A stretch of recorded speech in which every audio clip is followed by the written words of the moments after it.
Torá al instante. Con el pastor Roberto Alfaro. Reflejos de la Torá, el manual de vida. La palabra es la misma ayer, hoy y por siempre. Hebreos 13:8. Torá al instante. Es un espacio de reflexión y aprendizaje en familia, escudriñando las Escrituras de generación en generación, unánimes y en alegría. Acompáñanos todos los días, 7:30 de la mañana. Suscríbete a nuestro canal, Radio Génesis 128, y activa la campanita. Torá al instante. Shalom, mis amados hermanos, bienvenidos a este tiempo especial de Torá al instante. Su hermano Pastor Roberto Alfaro les saluda y como siempre les brindo la mejor y cordial bienvenida. Estamos ya en nuestra recta final, cierre de semana, una semana extraordinariamente importante con un tema maravilloso. Les voy a ser muy sincero, estoy apasionado con el tema de semana y no es que no lo haya estudiado, no lo haya preparado en otras ocasiones, pero es que cada vez que estudiamos, repasamos, escudriñamos un poco más, y gloria al Eterno hoy por la tecnología, y podemos encontrar tantos estudios, monografías y avances realmente impresionante. Un tema maravilloso, el canon de la Biblia. Y para hablar de este tema, permítame recordarles que primero es un privilegio servir a nuestro amado Adonai. Segundo, que nuestro lema es amar la palabra, aprender la palabra y vivir la palabra. Por supuesto, todo esto nos lleva también a presentar el ministerio de Israel Casa Integral en la ciudad de Cherryville, Carolina del Norte, y a través de este mensaje darles a todos y cada uno de ustedes, brindarles con todo nuestro corazón un mensaje de saludo y de gratitud por su compañía, por sus palabras, por su participación, por apoyarnos en este trabajo a través de las redes sociales, en la enseñanza con la pastora Pili, pastor Camilo, bueno, todo el trabajo que se desarrolla con todos los hermanos a través de la red élite y todo lo demás en los diferentes bloques o niveles o grupos de trabajo establecidos para Israel Casa Integral. En cada lugar, en Holanda, en Alemania, en España, en Italia, los hermanos en Argentina, en Chile, en Colombia, en México, en Costa Rica, bueno, aquí mismo dentro de los Estados Unidos, en las diferentes ciudades, estados. Muchas gracias para todos. Un abrazo. Toda Rabá. Amén. Estuve revisando los textos de algunas versiones bíblicas. Recomendación, por favor, ustedes en casa, mis amados estudiantes, alumnos, discípulos, amigos, procuren en la medida de lo posible adquirir, bueno, a mí me gusta la verdad los libros físicamente, me gustan los libros físicamente. Y estaba revisando aquí en mi biblioteca, Biblias. Y estoy aquí sobre la mesa de trabajo con un número de Biblias, en versiones, en fechas de edición, etcétera, etcétera, dependiendo del tipo de la traducción, quiénes tradujeron, quién fue su traductor, en qué época se publicó por primera vez, si hubo segunda, terceras ocasiones, etcétera. Y escudriñando encontramos cada vez cosas mucho más interesantes. Por lo tanto, hoy como estamos en el cierre, vamos a hacer una conclusión. Pero no quisiera ir a la conclusión sin antes hacer una mención a una pequeña historia, un relato. Una pareja de esposos que viven en un conjunto de apartamentos, están allí tomando café y repentinamente la esposa de este varón mira por la ventana, a través de la ventana, y observa que su vecina de apartamento está extendiendo sobre algunas cuerdas, extiende sábanas blancas, pero sin embargo, esta señora, al observar las sábanas, le comenta a su esposo: ves, mi amor, ¿te das cuenta? La vecina o no tiene el detergente adecuado o no hace un buen trabajo en el lavado, pero sus sábanas me parecen terribles. Siempre las veo manchadas, siempre las veo bastante manchadas. No entiendo entonces qué es lo que hace cuando las lava. Y así sucedía con mucha frecuencia y siempre la señora hacía este comentario. Un buen día tomaban café la pareja allí en su apartamento y repentinamente la señora, al mirar por la ventana, le dice a su esposo: mira, qué cosa tan extraordinaria. La vecina por fin encontró el detergente apropiado, el blanqueador apropiado. Y mira qué sábanas tan blancas y extraordinarias tiene en la cuerda de colgar la ropa la vecina. A lo que el esposo le dice: no, mi amor, realmente el problema no es ni la vecina, ni el detergente, ni sus sábanas. El problema era nuestro. Nuestros vidrios estaban tan manchados que no podías ver hacia el exterior con buena claridad. Espero que hayan comprendido el mensaje, la metáfora, el mensaje que trae esta historia. ¿Qué significa para el tema que estamos tratando? Significa que tengo sobre mi mesa varias versiones bíblicas, y entre esas tantas versiones bíblicas de las que tengo aquí, les mencioné esta semana la importancia de que ustedes tengan en casa como manual de estudio una Biblia católica, básicamente católica. No estoy refiriéndome a otras religiones o a otras cosas. Me quiero concentrar aquí, una Biblia católica versus unas Biblias cristianas. ¿Por qué, hermanos? Porque ya por lo que hemos estudiado en esta semana, la diferencia que tenemos entre esta, que eso es, de hecho es un error llamarla Biblia cristiana, porque pues la Biblia no es cristiana. La Biblia es un papel, es un libro, es un documento. Pero para diferenciar esta Biblia de contenido, vamos a decirlo, católico, y esta de contenido evangélico, la diferencia que tenemos entre estas dos, básicamente está en ¿qué? Está en que la Biblia de contenido católico es aquella que tiene los 7 libros deuterocanónicos, y que la Biblia nuestra, la Biblia evangélica, llamémoslo así, solamente trae 66 libros en el que no aparecen los libros deuterocanónicos. Pero por lo demás, las dos Biblias son exactamente iguales. En eso quiero que haya claridad, hermanos, porque en la medida que desarrollemos el tema, y espero que el tiempo me lo permita, nos daremos cuenta que realmente estas versiones católicas tuvieron una incidencia poderosa.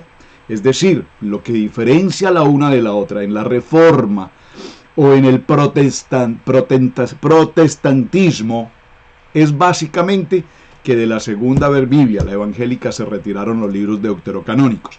Sin que perdamos de vista, mis amados hermanos, que deuterocanónicos son libros de carácter histórico, que muy probablemente, de acuerdo a los diferentes concilios que se realizaron, y los mencionamos absolutamente a lo largo de todo el programa, cada uno de estos diferentes concilios, que tuvimos muchos por demás, lo que hicieron fue realmente entrar a validar, si puedo utilizar esa palabra, validar lo que ellos consideraron en su momento los libros inspirados. Concluimos que los libros canónicos o el canon de la Biblia son los 66 libros que han sido considerados como inspirados, es decir, la voz de Dios, el soplo de Dios, a través del Ruach HaKodesh, utilizando las manos de hombres, los amanuenses, los escritores, grafos que escriben y que tenemos el documento escrito. Es decir, concluimos también que lo que tenemos aquí, la palabra escrita, tiene como propósito que nosotros, a través de la palabra escrita, escuchemos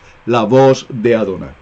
Entonces, revisando estos libros o estas Biblias en versiones, quiero tomar brevemente unos comentarios bíblicos, por ejemplo en esta versión, que me parecen extremadamente interesantes. La Biblia no ha caído del cielo.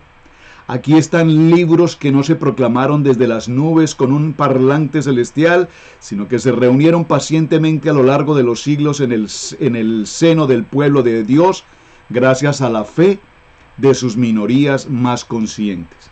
Durante 18 siglos, desde Abraham hasta Yeshua, el pueblo de Israel descubrió cada vez más mayor lucidez que el Dios único se había ligado a él. Las experiencias de la comunidad, los llamados de estos hombres denominados profetas, que hablan de parte de Dios, las inquietudes que se desarrollan entre los creyentes. Todo esto pasó de una u otra manera durante muchos siglos en estos libros. Y fueron responsables hombres, Kadosh, sacerdotes de Israel, que recibieron, escogieron y acreditaron a estos libros, integrándolos al libro sagrado conocido como el canon de la Biblia. Interesante, ¿verdad? ¿Les parece? Me pareció, estuve revisando esta introducción, hay mucho texto de introducción en esta Biblia. Me pareció interesante la lectura y quiero compartirles otra porción aquí en otro texto. Dice: la Biblia Para quienes recorren las páginas del libro, el Antiguo Testamento se presenta como una sucesión de relatos que vienen o se repiten o vienen y se continúan con mayor o menor coherencia y que a menudo nos sorprenden y a veces nos escandalizan. En medio de estos relatos, algunos de los cuales parece que están más cerca de la fábula que de la realidad, se deslizan discursos, reglas de moral, de liturgia o de la vida social, reproches severos, palabras de esperanza o gritos de ternura. Bajo este aspecto, el Antiguo Testamento constituye uno de los más bellos textos de la literatura universal. Pero en este libro, o más bien en este conjunto de libros llamado la Biblia, Dios está siempre presente y se le nombra en cada página. Me gustó ese texto. El Antiguo Testamento en efecto nos dice que de qué manera Dios prepara a los hombres y muy especialmente a su pueblo, al pueblo de Israel, para que reconozca y acoja a Yeshua, al que lleva a cabo su misericordia y maravillosa alianza con los hombres.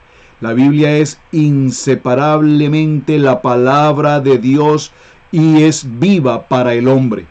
Es por tanto imposible comenzar a leer estos libros dejando de reducirlos a simples documentos transitorios de la historia.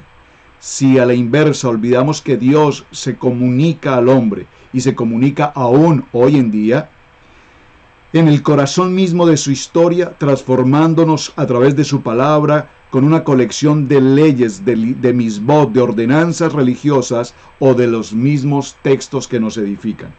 La Biblia no es un libro que nos habla de Dios. Observen esta frase que me impactó y tuve que subrayarla porque me pareció muy interesante esta frase. La Biblia no es un libro que nos habla de Dios, sino que es un conjunto de libros en el que Dios nos habla por medio de los testigos que Él mismo eligió en medio de su pueblo Israel. Los primeros cristianos no estaban equivocados al respecto. En diversas ocasiones y bajo diferentes formas les habló Dios a nuestros padres por medio de los profetas. Pero en estos días, que son los últimos, en este siglo, nos habla a nosotros por medio del Hijo. Y miren qué maravilloso, porque justamente ese texto bíblico es con el que yo tenía en mi corazón dar comienzo, o tengo en mi corazón dar comienzo a este cierre de semana en el libro de Hebreos. Por favor, vaya al libro de Hebreos capítulo 1, verso 1, y veremos esta palabra. A través de los diferentes libros del Antiguo Testamento vemos pues que con qué paciencia Dios se revela a su pueblo y lo prepara para ese encuentro maravilloso con Yeshua, el Hijo de Dios hecho hombre, aquel en quien reside la plenitud de la divinidad. La plenitud de la divinidad, Colosenses capítulo 2, verso 9. Así es que, mis amados hermanos, vamos a ir entonces al libro de Hebreos. Acompáñenme, por favor, al libro de Hebreos en el capítulo 1, verso 1. Maravilloso. Es Dios hablándonos, definitivamente Dios, la voz de Dios, hablándonos a través del estudio. Libro de los Hebreos. Recuerden que el libro de los Hebreos es un complemento, si puedo decirlo, es el complemento del antiguo pacto con el nuevo pacto. Recordemos que la palabra pacto aquí tiene que ver con testamento, como lo hemos llamado el Antiguo Testamento, el Nuevo Testamento. La palabra testamento lo que significa es pacto. Por eso hablamos del pacto renovado. Por eso hablamos del pacto antiguo, del antiguo pacto. Y el libro de los Hebreos es una correlación con el libro de Levítico, muy importante. Dice el capítulo 1, verso 1. Recuerden, mis amados hermanos, que las Biblias que leemos hoy en todas estas versiones traen consigo título, traen consigo numeral de capítulo y numerales de versículos. Todo esto para mejorar la conexión con algún texto en particular, pero realmente en principio los papiros y los libros iniciales como la Torá eran rollos, recuerden. Luego vinieron los códices, que son libros ya escritos por lado y lado, como los conocemos prácticamente hoy. Entonces, estos libros, o la Biblia en principio, no tenía estas separaciones que hoy conocemos como con títulos de los libros, con números grandes o resaltados para los capítulos y los versículos. Capítulo 1, verso 1 del libro de Hebreos. Adonai, habiendo hablado muchas veces y de muchas maneras, por favor, de muchas maneras, en otro tiempo a los padres por los profetas, en estos postreros días nos habla por el Hijo. Amén. Por favor, usted tiene que dar un amén a esta palabra. Si usted discierne esta palabra, la lee y recibe la pronunciación, la gramática, el mensaje, el contenido de estas letras, nos daremos cuenta que aquí hay un mensaje profundo, una revelación profunda a nuestros corazones. Adonai, habiendo hablado de muchas maneras en otro tiempo a los padres por los profetas. Recuerden que una de las condiciones para que los libros del antiguo pacto fueran considerados como canónicos era precisamente que fuesen escritos por los profetas. Y recordemos que Moshe, los Nevilín, los Ketubín, recuerden, los tres canon, como se dividió el Tanaj, fueron escritos por los profetas. Ahora, en estos postreros días nos habla a través de Yeshua, a quien constituyó heredero de todo y por quien asimismo hizo el universo. Amén. Es profunda esta palabra, el cual, siendo el resplandor de su gloria,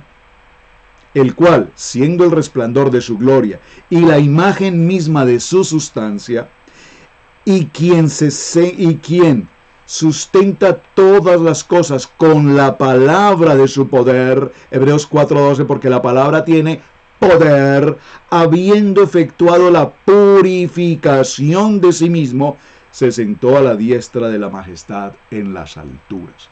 Es importante que recordemos que la Biblia, en muchos textos, nos habla, por ejemplo, de la mano de Dios con brazo extendido, escribió con el dedo de Dios, recuerdan, los ojos de Dios, la espalda de Dios, pero todo esto son simplemente conceptos metafóricos para establecer una acción o determinar algo que el Eterno está haciendo. Muy bien, vamos a ir a un segundo texto, mis amados hermanos, en el libro de Lucas. Libro de Juan, capítulo 5, verso 39. Libro de Juan, capítulo 5, verso 39. Atención a este texto, por favor, préstele mucha atención a este texto. Dice la palabra: y esta es la voluntad del Padre, el que me envió. El Padre, el que me envió. Aquí cuando leemos este texto, y esta es la voluntad del Padre, el que me envió, estaríamos pensando que hay dos opciones, o mejor dos personas, para que lo podamos comprender mejor. Pero realmente lo que él está significando es: yo he venido porque estoy cumpliendo con una misión, no como entendiéndolo como dos personas, porque entendemos que hay un ejad, hay una unidad, que de todo lo que me diere no pierda yo nada, sino que lo resucite en el día postrero.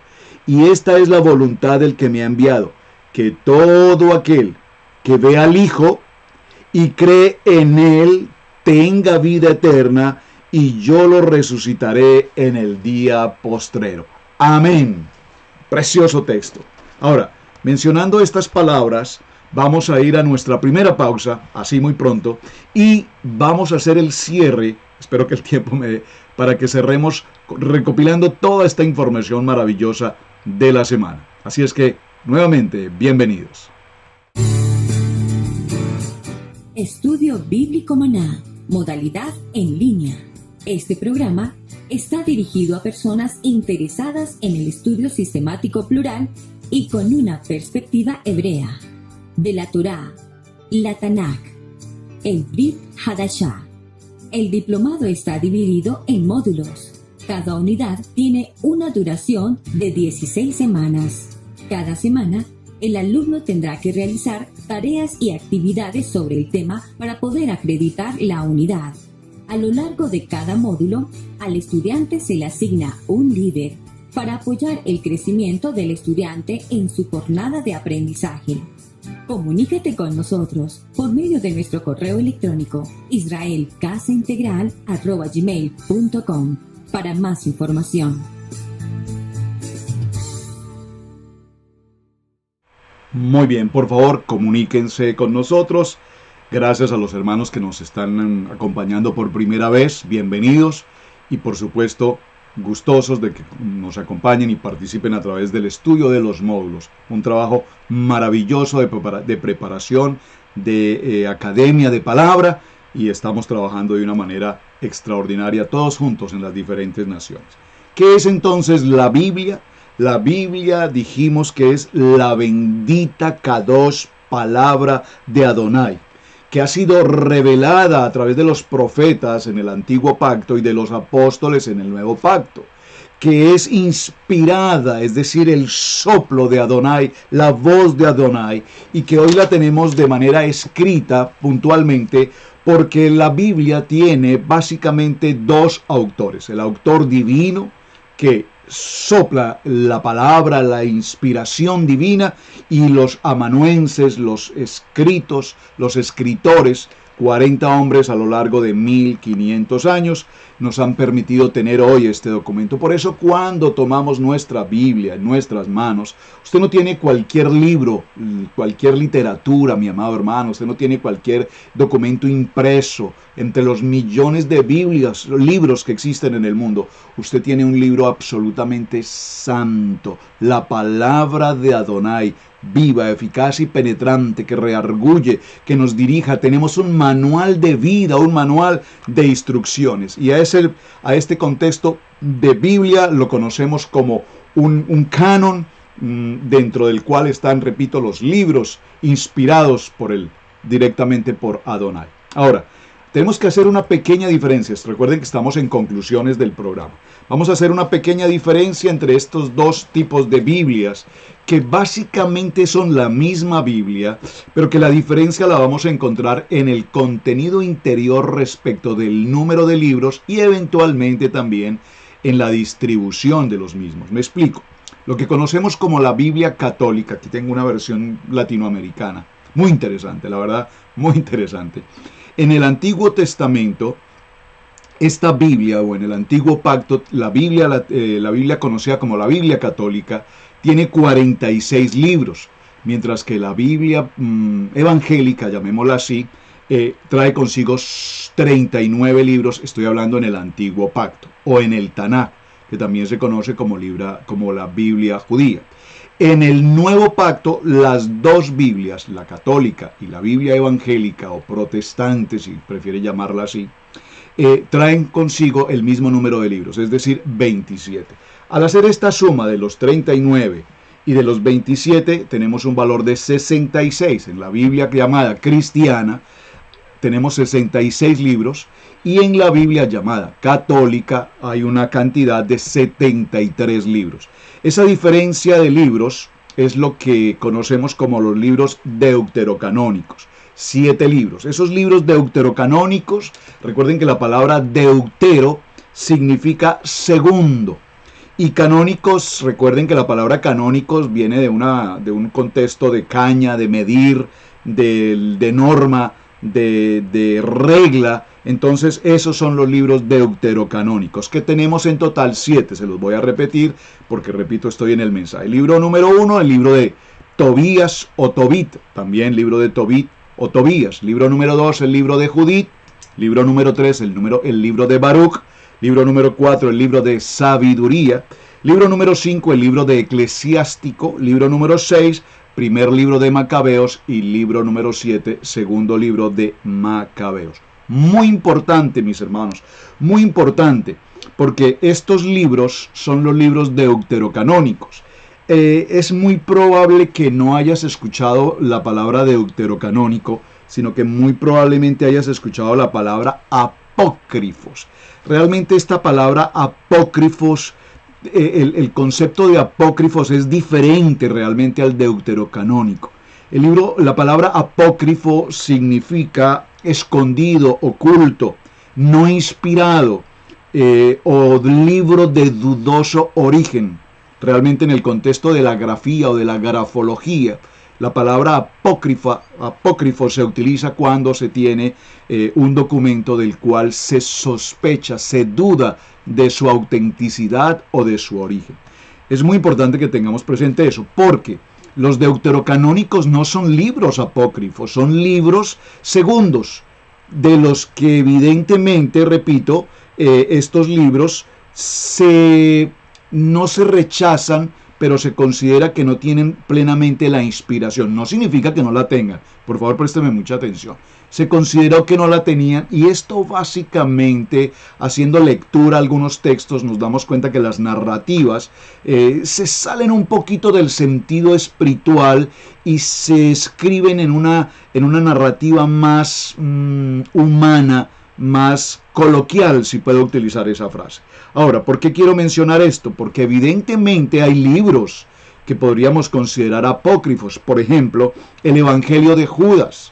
Esto porque en el primer siglo no existían, segundo siglo no existían, aparecieron realmente por allí después del tercer siglo libros como el Evangelio de Judas, o incluso libros como el Evangelio de María Magdalena, de los cuales sin lugar a dudas se sabe que son libros completamente apócrifos, es decir, de dudoso origen. Muy importante que tengamos estos conceptos. Entonces recordemos, muchos libros que no fueron inspirados, sin embargo, son reconocidos y son de los primeros libros que realmente incluso se tradujeron. ¿Como cuál, pastor?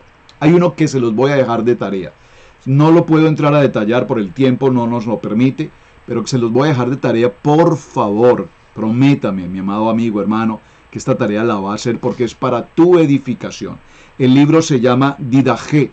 Se escribe Didaché, pero allí la Che se pronuncia como J. Didaché. Esto ocurre hacia el siglo I, en el 80 después de Yeshua, y lo que realmente este libro nos habla es de una primera forma de Biblia, y allí aparece lo que también podría considerarse incluso el primer catecismo. Pero lo interesante de este libro es que viene inscrita en ella las doctrinas de los apóstoles. Muy importante, porque entre las cosas que se mencionan, que estuve leyendo y me pareció apasionante, es que aparece precisamente el tema del mitbet o del bautismo, la tevilá, y recomienda particularmente en esta Biblia, Didaché, recomienda que no era necesario sumergirlos como entendemos el mitbet, la inmersión y el emerger, sino que solamente, y textualmente cito, así lo dice el libro Didaché,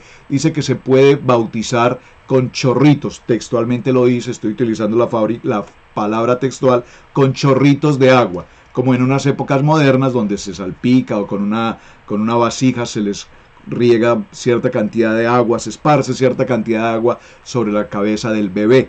Pues bien, ¿esto de dónde viene? Viene de aquí, de esta versión Didaché, interesante. Ahora, otros libros, como por ejemplo la Transitus Mariae, que son la anunciación de la Virgen, la ascensión de la Virgen. Estos son libros que aunque pertenecen al primer siglo, son libros considerados apócrifos y que obviamente no los podemos considerar. O sea, no están dentro del canon. También existen otros textos que aparecieron en el siglo I, II y III, como son los libros de los obispos, por ejemplo, entre otros.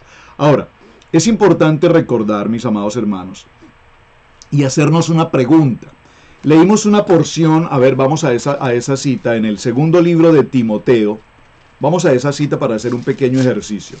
En el segundo libro de Timoteo, capítulo 3, verso 16, que la hemos leído con frecuencia en esta semana, dice: toda la escritura es inspirada por Dios. ¿Quién es el autor de este libro? Muy bien, el apóstol Pablo, Saúl. Pero si leemos detenidamente segundo libro de Timoteo, capítulo 3, toda la escritura es inspirada por Dios. ¿Está él incluyendo a segunda de Timoteo que está escribiendo en este momento? ¿Lo están pensando? ¿Lo están entendiendo? ¿O me explico mejor? Toda la escritura es inspirada por Dios y útil para enseñar, para redarguir, para corregir y para instruir en justicia, Pero cuando el apóstol escribe este texto de Timoteo 3:16, segunda, ¿a qué se refiere con toda la escritura? Obviamente el apóstol se está refiriendo al Tanaj, al antiguo pacto, a toda esta escritura de los 39 libros iniciales. ¿Recuerdan? Los 39 libros ¿qué? Los 39 libros canónicos que tenemos en el Tanaj. Recuerden que los 39 libros del Tanaj son exactamente el mismo número de libros que tenemos en nuestra Biblia Valera, por ejemplo, versión Valera, solo que en el Tanaj aparecen 24 porque no aparece primera y segunda, Esdras y Nehemías es uno solo, etc. Eso lo vimos en detalle.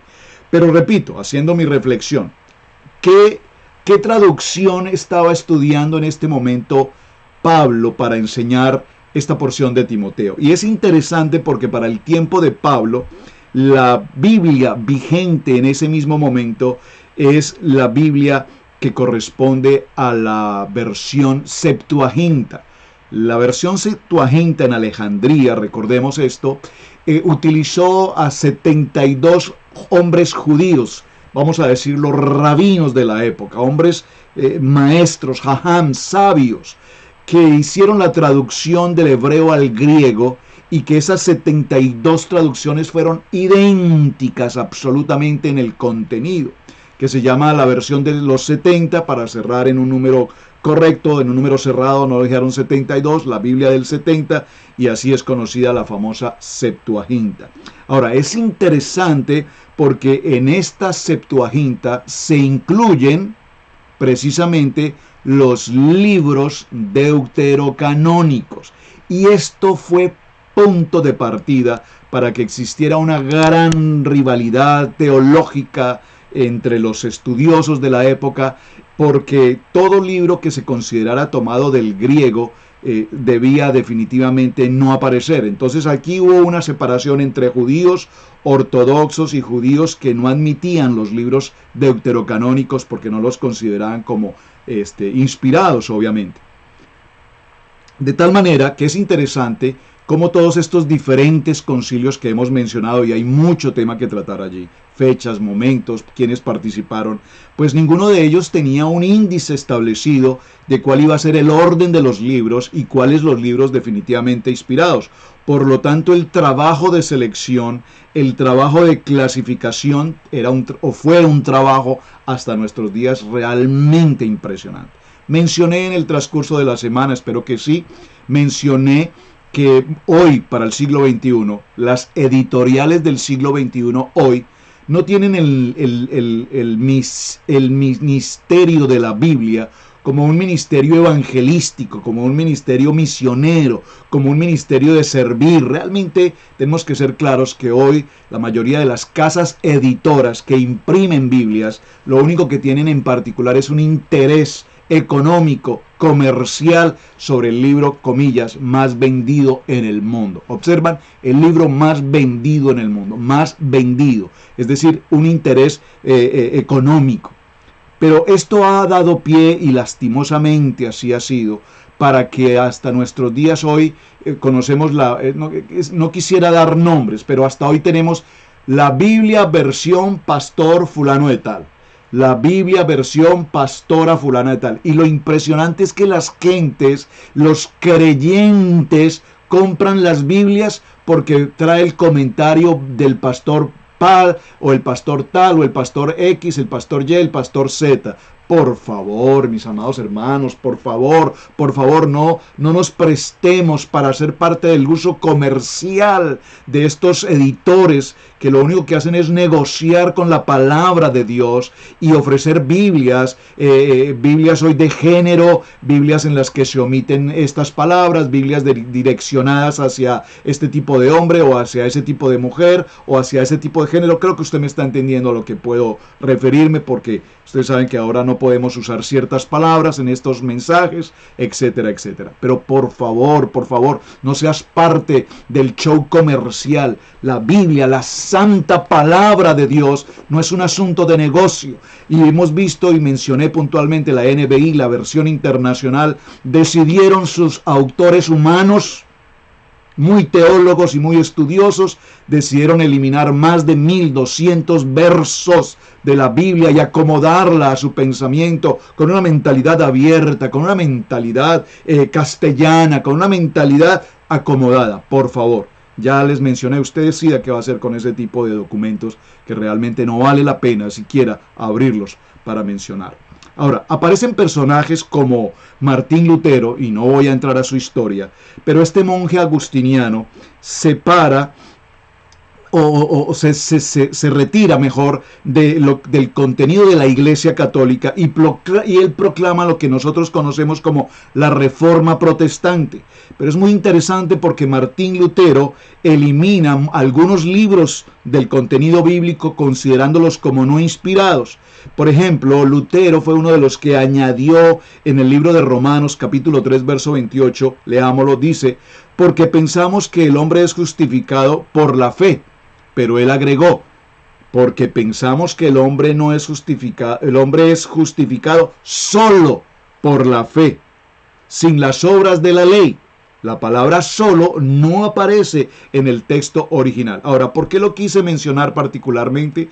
Porque este hombre, Lutero, se basa en el concilio de Jamnia. Ese concilio de Jamnia, mi amado hermano, le pido por favor tareas. Recuerden que estoy hablando a un grupo de personas estudiosas, con disciplina, y todo lo que menciono es apenas mencionarlo, porque usted tiene la responsabilidad académica, universitaria, profesional, de ir, de consultar, de investigar y de complementar lo poquito que yo puedo estar compartiendo hoy. Investigue, por favor, qué es el concilio de Jamnia, Jamni, Jamnia.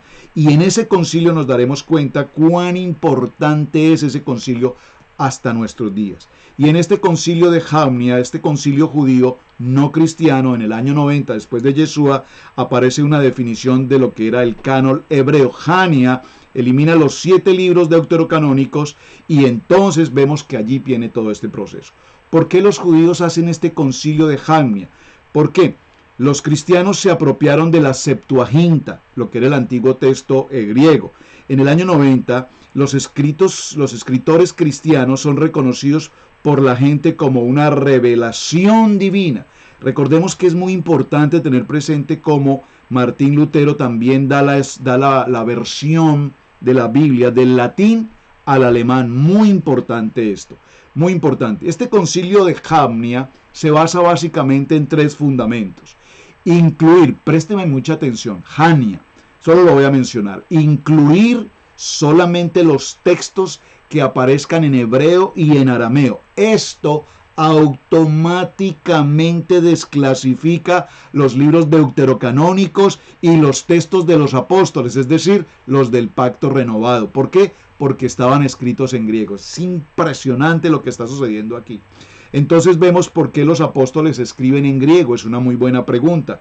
Y básicamente la respuesta también es muy elemental. Pues porque el griego era el lenguaje comercial del momento. Es como para el tiempo de hoy en el mundo hay una lengua oficial para todo el mundo. ¿Cuál es? El inglés. Usted puede ir a cualquier otro país del mundo, vaya a Japón, y en Tokio, no sé si habla japonés, mandarín, pero si usted no habla ese idioma, habla el inglés, allí usted podrá defenderse con el inglés. Muy bien, es un lenguaje universal y por supuesto esperemos que el español también sea un lenguaje, creo que muy universal también. Ahora, en el siglo IV el latín toma una preeminencia y se convierte en el lenguaje comercial, científico, filosófico, humanístico. Esto es muy interesante. El segundo criterio que el concilio de Jamnia toma es que el tiempo de los escritos debería ser para la época de Esdras, es decir, 300 años antes del Mashiach.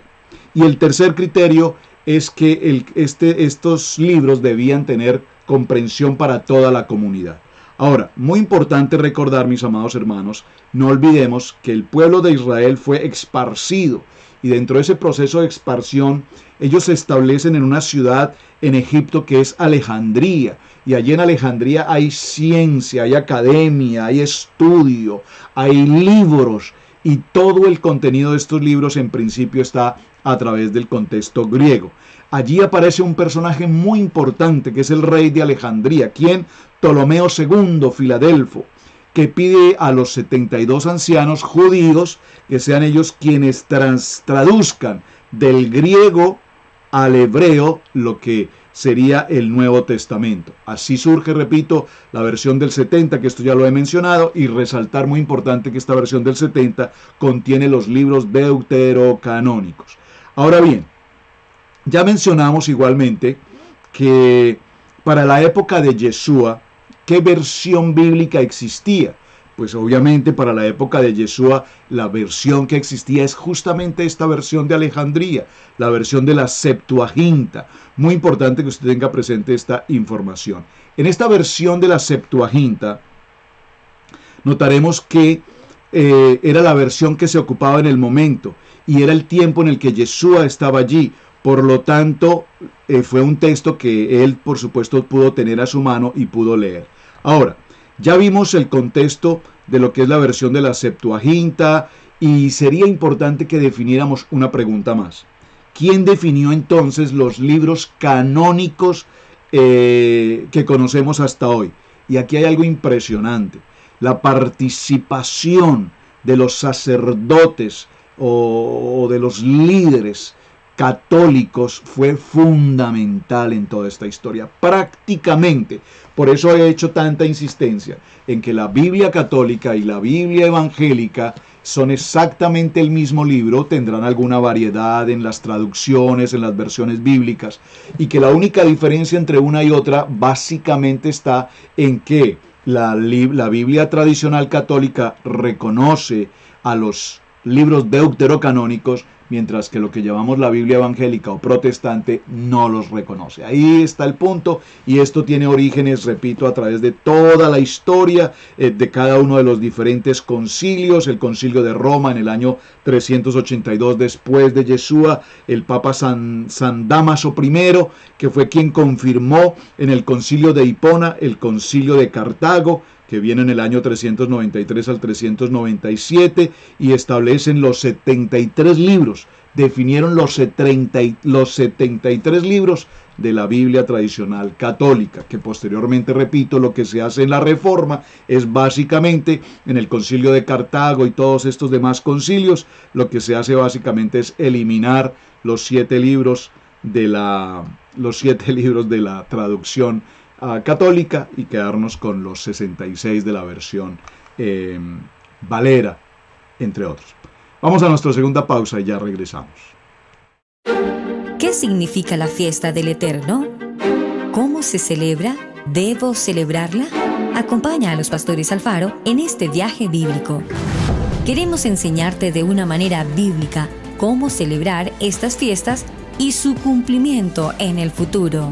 Urge hacer una auditoría completa de nuestras creencias. Es imperdonable que, habiendo tanta información disponible hoy día, tengamos que seguir acomodados en el error y a las doctrinas teológicas antisemitas.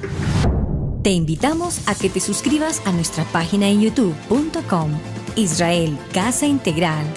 Recibe diariamente notificaciones de nuestra página, el devocional diario, Cápsula de Vida con Camilo Alfaro, el programa Noti Maná, Estudio Bíblico Maná, una producción de Israel Casa Integral.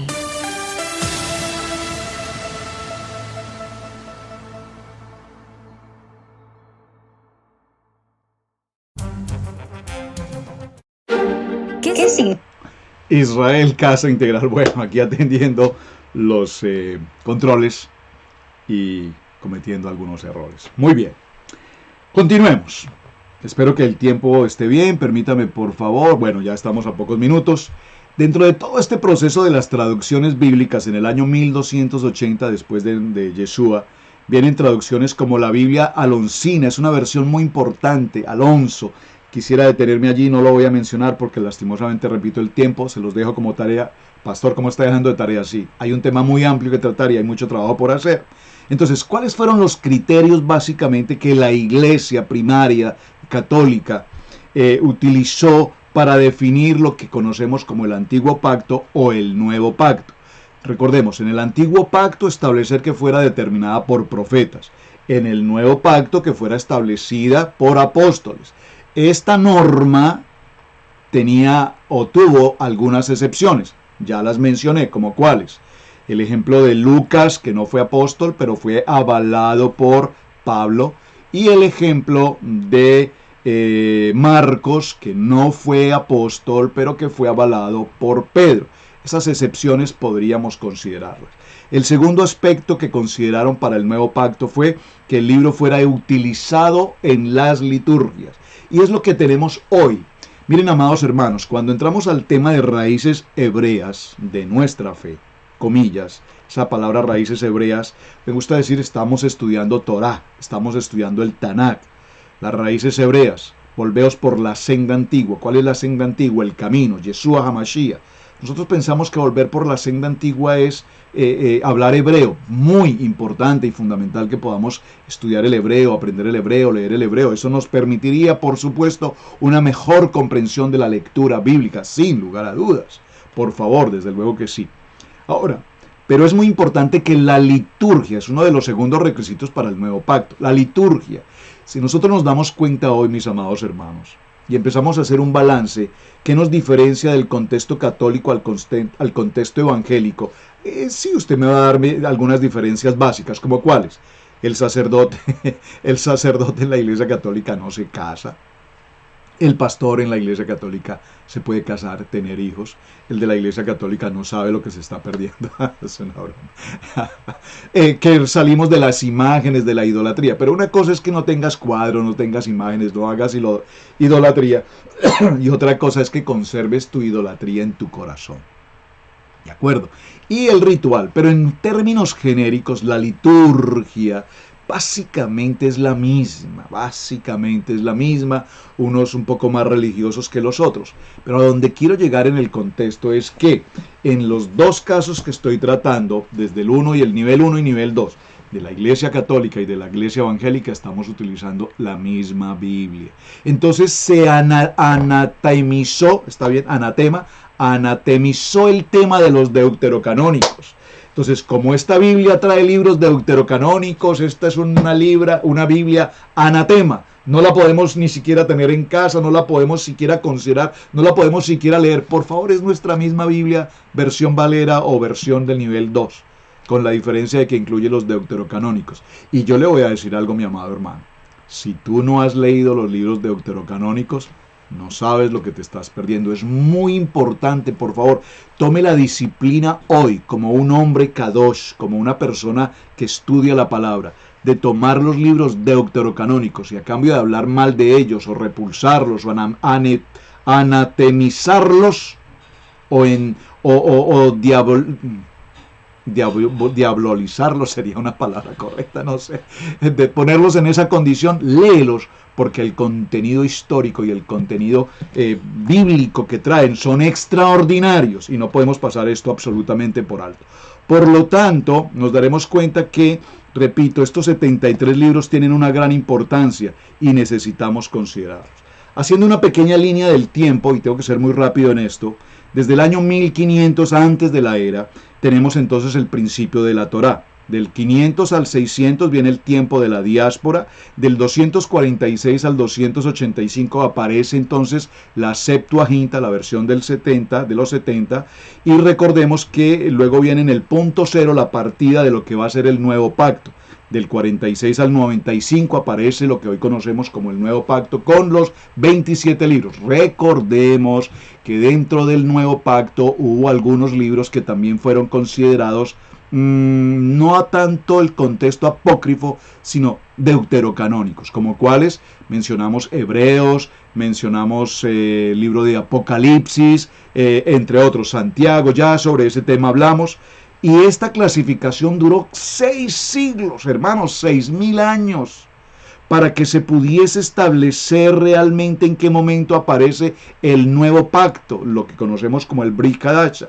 Luego del 95 al 90 aparece el concilio de Jamnia, que usted ya tiene como tarea establecer esta parte.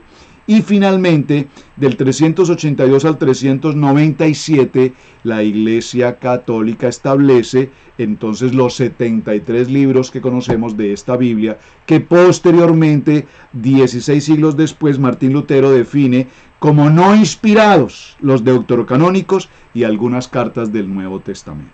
Interesante el recorrido que hemos hecho y nos daremos cuenta que en algún momento se tradujo lo que se llamó la Reina Valera o Biblia protestante. En principio la Reina Valera, y aparece la versión de 1569 como Casiodoro de Reina, que contenía incluso en aquel tiempo los libros deuterocanónicos. En esa primera traducción, por favor tenga presente esto, la Biblia de 1569 de Reina Valera incluía los libros deuterocanónicos. Este dato es muy importante que lo tenga presente. Pero hacia el año 1602, Cipriano de Valera definitivamente decide, o hay una versión más de una Biblia llamada la Biblia del Cántaro. Esa Biblia del Cántaro, entonces, ¿qué hace? Contiene los libros deuterocanónicos todavía, pero definitivamente cuando se empieza a editar y a publicar una serie ya, digamos, comercial, ya más abierta hacia el pueblo, entonces se decidió, ¿quién? Lo que se conoce como sociedades bíblicas, decidió eliminar los libros deuterocanónicos de la Biblia protestante en el año 1827.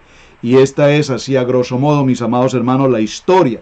En ese año de 1827 la Sociedad Bíblica eliminó los deuterocanónicos. Pero la pregunta es, ¿por qué los eliminó?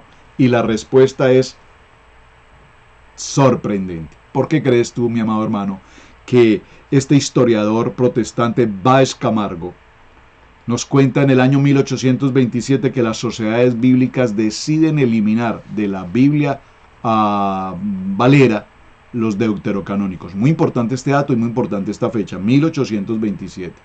No fue por dudar de su inspiración, no fue por dudar de su origen, no fue por tener rechazo en cuanto a su contenido o su inspiración, fue simplemente por asuntos de carácter económico. El interés comercial, de tal manera que en 1827 lo que conocemos como la Biblia protestante, pasa a convertirse en ese elemento comercial también y se eliminan los libros deuterocanónicos. Pero no solamente es importante que tengamos presente esta fecha, sino que es importante que recordemos que los mismos concilios, las mismas doctrinas de hombres, hicieron entonces una mella, una herida profunda en la mente del hombre, de nosotros los creyentes, haciéndonos creer que la versión latinoamericana o la versión católica mejor, por el hecho de contener esos 7 libros deuterocanónicos eran anatema. Y repito, nos causaron una aberración, nos causaron una anatema, es decir, una herejía. Esto es una herejía y nosotros no podemos tener a la mano una herejía. Y entonces nos crearon un ambiente muy difícil. Hoy les estoy recomendando a todos mis amados hermanos, tengan una versión católica, lean los libros deuterocanónicos y observen y entérense de qué se trata y que no hay nada de pecado en este tema. Todo lo contrario, hay una extraordinaria información histórica que necesitamos conocer. Aparece un personaje llamado San Jerónimo que tradujo por encargo del Papa Damasco I la Biblia del griego y del hebreo al latín. Muy importante esa observación.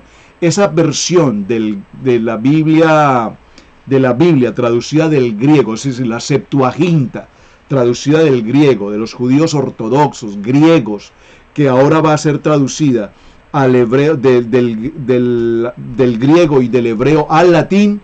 A esa Biblia se le conoce como la Biblia Búlgata, y esta incidencia del latín está por supuesto hasta nuestros días. Usted sabe, mi amado hermano, que la mayoría de textos que pronunciamos o palabras que pronunciamos tienen un origen ¿dónde? En el latín. Aparece otro personaje importantísimo en la historia, que es precisamente San Agustín, y San Agustín dice que no creería en la Biblia si no me dijera la iglesia que hay que creer en ella. Impresionantes frases como esta. Ahora, vamos a hacer una pequeña relación de algunos textos del Nuevo Testamento, porque recordemos que en el Nuevo Pacto también aparecieron algunos libros deuterocanónicos. Ya lo mencioné y lo voy a recordar, me quedan 4 minutos. La epístola de los Hebreos, la carta de Santiago, la epístola de Pedro, segunda de Juan, tercera de Juan, la carta de Judas y el libro de Apocalipsis. Repito, estos libros fueron considerados también en su momento como libros deuterocanónicos. La epístola de Santiago delante de estas no es más que una mentira, pues no representa ningún carácter evangélico, decía para aquel tiempo Martín Lutero, precisamente. En el concilio de Cartago se presentan estas disputas sobre las cartas de Pedro y finalmente se termina aceptándolas. Posteriormente, en el siguiente concilio de Cartago, en el siglo II, aparecen disputas respecto al libro de Apocalipsis y libro de Pedro. En el siglo III aparecen disputas en el concilio de Cartago nuevamente en cuanto al Apocalipsis, y allí finalmente es aceptado por algunos entre los libros canónicos, pero una gran mayoría también los rechazó. Es muy interesante toda esta historia. Ahora, en el primer libro de Timoteo y en el primer libro de Timoteo vimos ya lo que significa que toda la escritura es inspirada por Dios. Miren lo interesante. Una palabra del libro de Mateo, la voy a leer, capítulo 7, verso 12. Por tanto, todo cuanto quieras que os hagan los hombres, hacedlo también vosotros a ellos. Esto es libro de Mateo, capítulo 7, verso 12. Vamos a ir a un libro deuterocanónico, el libro de Tobías. En el capítulo 4, en el verso 15 dice, no hagas a nadie lo que no quieres que te hagan. ¿Será que hay algo de diferente en la inspiración del libro inspirado de Mateo y del libro deuterocanónico de Tobías? ¿Lo repetimos? Por tanto, todo cuanto queráis que os hagan los hombres, hacedlo también vosotros a ellos. Mateo capítulo 7, verso 12. Vaya a su Biblia con los deuterocanónicos, lea el libro de Tobías, capítulo 4, verso 15. No hagas a nadie lo que no quieres que te hagan. Vamos a ver otro ejemplo. Mateo capítulo 6, verso 14. Porque si ustedes perdonan a los hombres sus ofensas, también el Padre Celestial les perdonará a ustedes. Vamos a ir a los deuterocanónicos. En los deuterocanónicos, en el libro de Eclesiástico, capítulo 28, verso 2, dice, perdona a tu prójimo las ofensas, así cuando tú lo pidas, serás perdonado por tus pecados. Maravilloso, maravilloso, maravilloso, maravilloso. ¿Ven por qué, mis amados hermanos, es tan importante entonces tener siempre el contexto? En el libro de Sabiduría, por ejemplo, capítulo 2, verso 15, dice, lleva una vida distinta a la de todos y será diferente tu conducta. Libro de Sabiduría, capítulo 2, verso 14. No hace más que contradecir nuestras ideas y su sola presencia nos cae pesada. Muy interesante. Bueno, mis amados hermanos, se nos quedó parte del tema por considerar, muchos aspectos interesantes. Cerremos con uno más, un modelo más. Libro de Juan, capítulo 10, verso 22. En el Nuevo Pacto dice, se celebró por entonces en Jerusalén la fiesta de la dedicación. Era invierno, una cita poderosísima. Estoy en el libro de Juan, en el Nuevo Pacto. Voy a ir al deuterocanónico. En el libro de Primera de Macabeos, capítulo 4, verso 59. Búsquelo, por favor. Dice este texto. Judas, de acuerdo con sus hermanos y con toda la asamblea de Israel, decidió que cada año, a su debido tiempo y durante 8 días, a contar del 25 del mes de Kislu, se celebrara con alborozo y regocijo el aniversario de la dedicación del altar. ¿De qué nos está hablando Juan 10, 22 y Primera de Macabeos 4, 59? Muy bien, sí señor, correcto, mi amada hermana. Nos está hablando de la maravillosa celebración de Hanukkah. ¿Ven la importancia entonces de los libros históricos, de los libros deuterocanónicos? Bueno, mis amados hermanos, se nos ha terminado el tiempo. Espero que la semana haya sido edificante, Gracias por su atención, gracias por su compañía, de verdad muchísimas gracias. Y gracias por dar un me gusta, gracias por compartir el video, gracias por ver los otros videos anteriores y de años anteriores donde ya he tratado también estos temas y que me parece muy importante que usted vaya allí y se actualice, profundice, porque nuestro deseo, hermanos, en la enseñanza es que todos aprendamos y avancemos cada día más. Mis amados hermanos, para todos un saludo cordial, Shabbat Shalom. Les esperamos entonces para nuestra celebración el día sábado, bueno, el viernes en la noche transmitimos vía Zoom, el sábado en la mañana reunión de varones, a las 10 de la mañana reunión con mis amados hermanos en Europa, a las 4 de la tarde nuestra celebración congregacional, virtual por demás, del cierre de Shabbat. Para todos, un muy buen fin de semana, Shabbat Shalom, bendiciones. Hemos presentado Torá al Instante con el pastor Roberto Alfaro. Para nosotros es un privilegio poder servirles. Contáctanos a nuestro correo electrónico radiogenesis128@gmail.com.